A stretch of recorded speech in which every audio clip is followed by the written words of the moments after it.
আসসালামু আলাইকুম ওরহমতুল্লাহি ওবারাকাতুহ। দরুদে শেফার তরফ থেকে আপনাদের কাছে আবারও একটা ছোট্ট আয়াত নিয়ে হাজির হয়েছি। অনেকে ভাবছেন বা অনেকে জানতে চেয়েছেন যে ছেলে বারবার ছেলে হয়, প্রেশানের ভিতরে আছে, একটা মেয়ের দরকার। বা অনেকে চিন্তায় আছেন বারবার মেয়ে হয়, একটা ছেলের দরকার।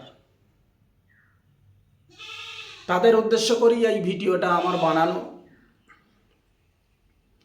আমি আপনাদের কাছে এই সম্পর্কে দুই একটা কথা বলছি। আমার প্রিয় নবী হজরতে মোহাম্মদ মুস্তফা সাল্লাল্লাহু আলাইহি ওয়াসাল্লাম আল্লাহ পাকের পাক কালামুল্লাহ শরীফের কিছু আয়াতের কথা বলেছেন। যারা এমন প্রেশানের ভিতরে আছেন, এমন চিন্তায় আছেন, তারা যদি প্রতিদিন ফরজের নামাজের পরে সূরা ফাতিহা পড়ে এবং সূরা ইয়াসিন,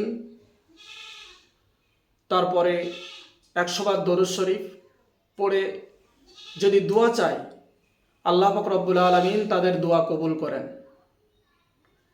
তবে বাচ্চা আসার 3 মাসের ভিতরে এই আমলটা করতে হবে, খেয়াল রাখবেন।